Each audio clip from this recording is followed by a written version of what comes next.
the big blockbuster type film to talk about. I guess you can start there. Yeah, Logan's incredible. It's it's an absolute masterpiece from start to finish. The gentleman who directed this movie, James Mangold, he directed 3:10 to Yuma and Walk the Line. So I mean, this guy has an incredible resume. He's a phenomenal filmmaker, and he really does a great job of making a Western here. This is not a superhero film. This is a Western. And a lot of Unforgiven qualities are in the movie as well. And a lot of reviewers are talking about The Dark Knight, and I think it's a good comparison because The Dark Knight was a film that wasn't a superhero movie either. It was a crime drama in the sense of like a Heat type of movie, like Michael Mann's Heat, which is a brilliant film.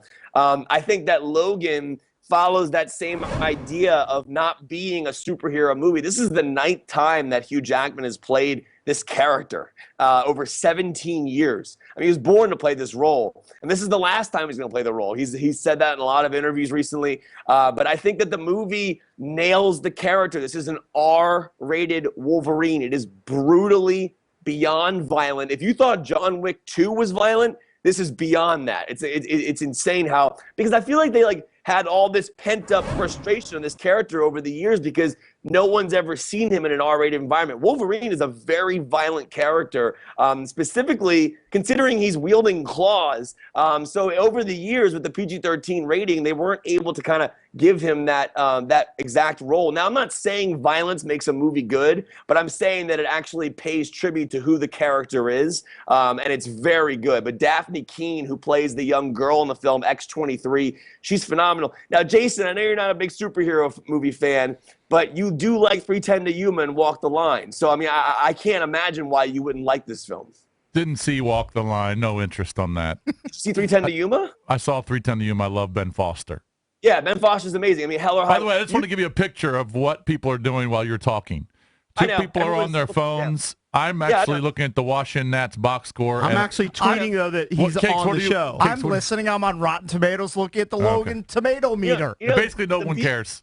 The beauty of this this video thing we have now is I can see all you guys. And Jason, I saw you looking down, not paying attention. That's why I called you out. But I think it's interesting to me that this movie, and you guys can say it doesn't mean anything, it's going to make over $70 million at the box office this weekend. A lot of your listeners are going to go see it. I guarantee you that. And they can text in and tell you, I guarantee you this movie's going to be big at the box office. And this movie is my second 5 out of 5 of the year. I know Drab's favorite film of all time, Get Out, was my first 5 out of 5. So I think this is my second 5 out of 5 of 2017. Did you hate Get Out, Drab? Did you hate it? I said it's a 3 out of 5 and it's fine. And I've got nothing but tweets all week from people who saw it and said they agree with it. I won't see it. And he actually offered it. Lurch money to go see it on Tuesday if Lurch didn't get wowed But by I thought the it movie. got 100% from the critics like the days leading up to it. But that's an flawed. amazing film. As I said, what's it down now? What's it down to? No. 99%. This is the flaw, and I said this. A movie would get 100% if everybody gave it a 3 out of 5. So it doesn't mean that it's 100% fantastic. Yeah, but everybody say 100% say it's good. Kevin, did you see the Anna Kendrick movie? You got that on tape. I didn't. I saw Logan, which I gave a 5 out of 5 to. I also saw a movie called Before I Fall, and I saw a film called The Shack. Those are the 3 films I saw this week. All right, Shack Before is I Fall, poopy. I'm looking at the Washington Post. It says it's like Groundhog Day. Yeah, it's basically Groundhog Day meets Mean Girls. Everyone's been saying that. Essentially, the character is dying, and she continues to relive the same day over and over again. But at the end of the day, something horrifically tragic happens to her or someone around her, and she tries to fix that. Zoe Deutsch is in the movie. She's solid. I mean, the movie's not bad. It's based on a book. My wife thought it was pretty decent. I thought it was just okay. It didn't blow my mind. I thought there were some good performances. There's some interesting, intriguing messages about the way we treat people in life. But I give it a 3. I think it's a solid film. It's not anything great. All right, and the last movie that you saw?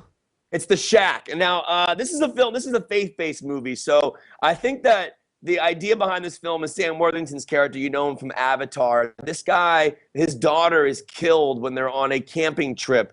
So this is the Shack, S-H-A-C-K, not Shaquille O'Neal. No Q at the end. Right. Yeah, not Shaquille O'Neal. But yeah, he returns to the crime scene where his daughter was killed. He gets a letter from God, and that says he wants to meet him at the shack, spend the weekend with him and Jesus and God. And it's the idea behind the film is that it's about forgiveness and overcoming tragedy and like how we deal with horrible things that happen in our lives. I thought the messages were actually pretty strong. I didn't read the book. I found the film to be visually well made. It's a little too long at times, but I don't know. To me, it worked. I walked away thinking about it because I was like, wow, how do people deal with things like that? I mean, I have no idea how people overcome things like that. But I think the movie kind of stresses that really well. But honestly, this weekend, go see Logan, go see Get Out. Those are the two of the best movies playing in theaters right now. Kevin, you would have to pay me $500 to go see a movie about a guy whose daughter dies in a camping accident. There's no chance I'm going to go see that. What's your rating on that? I gave it a 3.5, which is the rating I never give. So I was trying to keep it new.